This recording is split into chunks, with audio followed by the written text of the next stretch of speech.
Сергій, єдине невеличке уточнення. А з вами зв'язувалися хтось з представників, скажімо, тих сил, про яких ви розповідали, і там не пропонували вам випадково, що ви дайте якісь покази, скасуйте, а тоді відпустять колишнього охоронця? Дивіться, мені напряму цих речей вони не говорять. З зрозумілих їм мотивів, але людині говорять.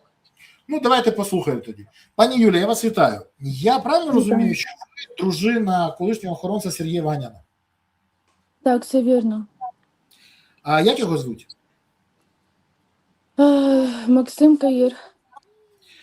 Не хвилюйтесь, це нормально. Я розумію ваш стан зараз, я розумію вашу ситуацію. Але якщо буде ваша ласка, розкажіть взагалі, що відбувалося, як ви проходили всі процедури, все, що ви розповідали, Ваганяну, все, що ви розповідали, можете розказати людям? Бо це дуже важливо, справді. Що відбулося? По пунктах.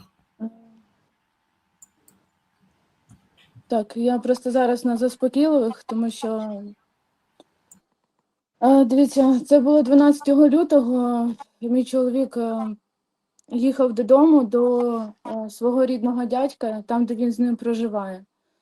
І він мене зателефонував і каже, я їду до ТЦК. Я кажу, як їдеш до ТЦК? В тебе ж документи. Мене везуть. Я говорю, не їдь, я не можу. І все. Обірвався зв'язок. Потім він ще раз вийшов на зв'язок і сказав, що він їде вже служити. В мене був такий шок, паніка, я не знала, що мені робити. У мене маленька дитина на руках. Я розумію, що рідний дядько, він не може себе обслуговувати, і я не знаю, мені їхати туди чи їхати рятувати свого чоловіка. Я з маленькою дитиною. Ви сказали, що він їде куди? Ви сказали, він їде? Він їде вже служити, він мені сказав. А як він може служити, коли він повинен їхати на БЗВП, проходити навчання 2 місяці? Я не знаю. Я не знаю. Так, далі Він що мені було? так сказав по телефону. А далі? Я взяла пакет документів, маленьку дитину і поїхала до Приморського ТЦК. Я туди мені відкрили двері, і я кажу, я хочу знати, де мій чоловік. Я привезла документи, він є дійсний опікун свого рідного дядька. Він спитав фамілію, я йому сказала, і він сказав такі слова, що якщо ви хочете, щоб ваш чоловік повернувся додому, то його колишній керівник повинен підписати документи до відрядження працівників ДБР до Відні. У мене був такий шок, Це вам сказали в ТЦК? Так, це сказав ТЦК, людина, яка вийшла до мене. Далі. Я просто хочу зрозуміти, хто надавав повноваження представникам ТЦК з'ясовувати з вами такі питання. От я просто, для мене це, я розумію, хто дав команду, але згідно яким процесуальним діям, з яким законом. Гаразд, що було далі? А ви мене можете взагалі зрозуміти? В мене був шок, я не розумію, що відбувається. Просто що трапилось, і я їду до поліції. Я чекала час на вулиці з маленькою дитиною, щоб мене прийняли, тому що там дежурного не було на місці. Почалася тривога, я зайшла туди і сказала, що хочу залишити повідомлення, і що мені сказали в ТЦК. Мені сказали, що вибачте, це зараз тривога і це не має ніякого значення. Я вийшла на вулицю, я не знала, що мені робити. Я до сих пір не можу відійти від цього. Розумієте, я позвонила на гарячу лінію, мені дали якусь ТЦК. Мені сказали, що він виїхав вже до Вінниці чи кудись. Так, мабуть, до Вінниці, тому що кожен раз була різна інформація. Але коли мій чоловік зателефонував мені, він сказав, що він в 425-му батальйоні.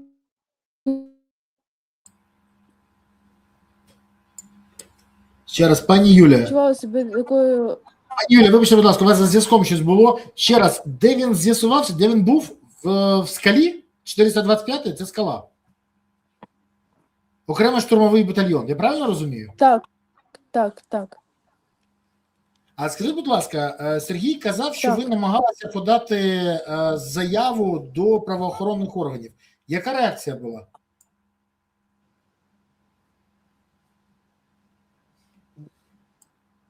Мені сказали, що вони не прийняли цю заяву, яку я хотіла подати. Вони сказали, що це нічого не спрацює, це все марно. Ні, ви розкажіть, як вони сказали, Ви почувши моє розумієте, прізвище. вони зразу не хотіли, ми не приймемо вас таку заяву, мені сказали. Таку заяву ми вас не приймемо з цією людиною. А на підставі чому? Ну як можна не Ви вийшли прийняти? Дивіться, почалася тривога, і мені просто сказали, вибачте, в нас тривога, і ми зараз переходимо до укриття. Я вийшла на вулицю, у мене дитина маленька на руках, спала в машині. І під цими вибухами, в мене був шок. Я не знала, що мені робити. Я почувалася такою незахищеною, що всім байдуже. І на мене, і на мого чоловіка, і на мою дитину, і на ту людину, дядька, який, ви розумієте, що людина більше 40 років просто лежить прикована до кроваті. Він не може себе обслуговувати. Ви заспокойтесь, я все розумію, я все бачу. Трохи заспокойтесь. Я розумію, що ваш стан вам дуже важко. Але скажіть, будь ласка, вам відмовили в прийнятті цього звернення. Далі, які були дії ваші далі? Що відбувалося? І взагалі, як так сталося, що, до речі, мені підтвердили дійсно, що його відправили в скалу, замість того, щоб він проходив без АВП. Як так сталося, що людина замість проходження навчання в навчальному центрі, навіть порушеннями мобілізації, але є закон, його відправляють в окремий штурмовий підрозділ. Як таке може бути? Я не знаю, просто я хочу, може, ви розумієте, що відбулося. Може, Сергій У розуміє. мене немає відповіді на це питання. Я не розумію, що відбувається, що відбувається. Телефон, щоб зв'язатися з вами, вашому чоловіку повернули? Ні, він мені дзвонив з якогось номера. Сергій, скажіть, будь ласка, що відбувалося далі взагалі? Хто допоміг розібратися в ситуації? Хто ігнорував взагалі? Що трапилося? Я дуже вдячний, що на моє прохання відгукнувся народний депутат України Володимир Ар'єв. Він прийняв від Юлії звернення і взяв цю ситуацію на контроль. І написав ряд депутатських звернень, в тому числі і до міністра оборони, і до командування сухопутних військ. Наразі інформація будь-яка відсутня, що в мене, що в Юлі. Ми постійно перебуваємо на зв'язку. Наразі інформація відсутня. Мені Ар'єв казав, що розповідали, що він то в скалі, то в 155-му, то ще десь. Але інформацію не могли підтвердити. І от тоді в мене єдине запитання. Головна мета, от ця історія, щоб ви підписали документи на відрядження для ДБР. Це що це таке? Що там не було Сухачова, а була інша якась людина, якийсь оперуповноважений. Юль, я не буду вас тримати далі в ефірі, я все розумію, ви в стані стресу, я вам хочу побажати, тримайтесь, у вас дитина, це важливо. Єдине маленьке запитання, скажіть мені, будь ласка, а взагалі, ви ж в Одесі живете, от така історія для Одеси – це норма чи це виключення? Отакий, правове, я не знаю, як це правове свавілля фактично. Зараз це відбувається на вулицях, люди не захищені, розумієте? Просто це не норма, але ми просто не захищені. І я в такій ситуації залишилась і сама, і розумію, що дякую, що звернулася на моє звернення. А скільки таких людей, які просто змірюються з тим, що відбувається на сьогоднішній день. При тому, що є документи з відстрочкою, все офіційно. Так, Тримайтесь. Сподіваюся, що незабаром ви зможете поспілкуватися зі своїм чоловіком, і Дякую. ця ситуація якось розрішиться. Але те, що відбулося, і що такий тиск, це 100% правове свавілля. Вам дякую і тримайтесь. дякую. Сергію, як можете ви взагалі пояснити цю історію? Ну, тому що для мене це треш. Ні, дивіться, я нічого не дивуюсь. Я пам'ятаю, як за мною по команді з Офісу Президента їздили представники ДВК РСБУ. Ну, це ж важливо, щоб замість ловлі шпигунів російських або агентури, або ще щось, треба було їздити за Березою. Як майор, цілий майор був до мене приписаний, щоб перевіряти, я на нулі чи я не на нулі.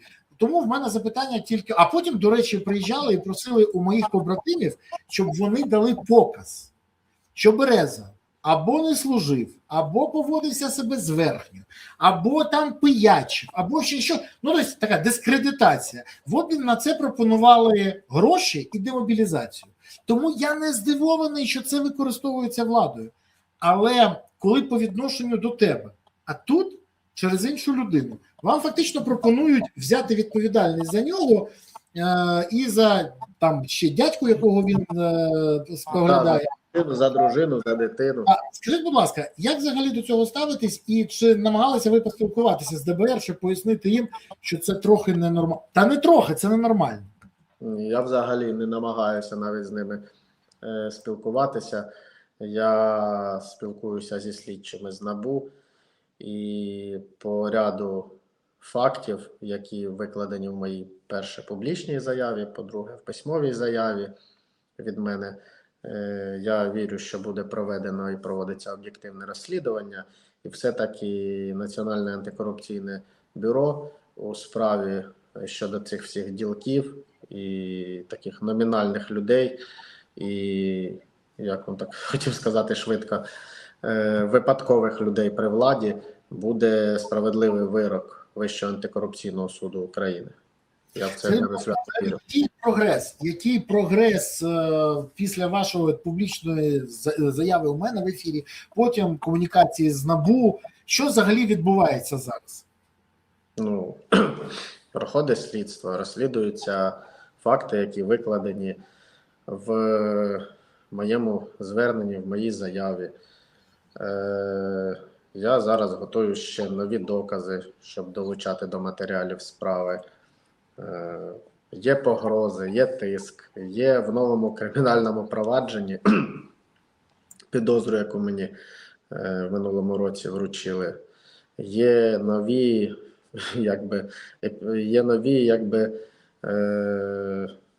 події, скажімо так. Голосіївський районний суд без участі моїх адвокатів обрав мені міру запобіжного заходу тримання під вартою, взагалі без участі. Прокурор Рудий ходить по всьому Києву і розказує, просто я з цього дивуюся, що його люди навіть документують, що він на зв'язку зі Скороходом, і скільки Скороход за мене заплатив коштів, і також іще за моє оточення заплатив коштів. Є певні погрози моєї фізичної ліквідації. Тобто все стабільно. Апеляційний суд відхилив скаргу моїх адвокатів про те, що тримання під вартою моє є, взагалі воно є абсурдним, тому що вже є така сама ідентична міра запобіжного заходу. Але суддя Мельник, він в дуже зверхній формі.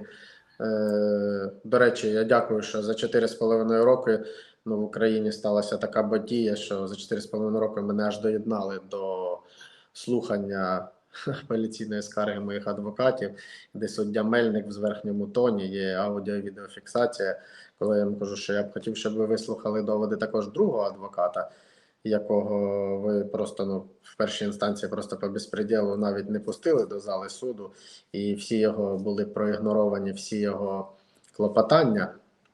І про те, що я хочу поспілкуватися зі слідчим, ми ж 5 разів писали, я навіть телефонував слідчому, ви чули, ви публікували це, що я хотів приймати участь у слідчих діях, в допитах. На що він сказав, що Ваганян, ви там розбирайтеся зі своїм адвокатом сам. Він так мені сказав, начебто я з ним в дитинстві корів разом пас, розумієте, на лузі.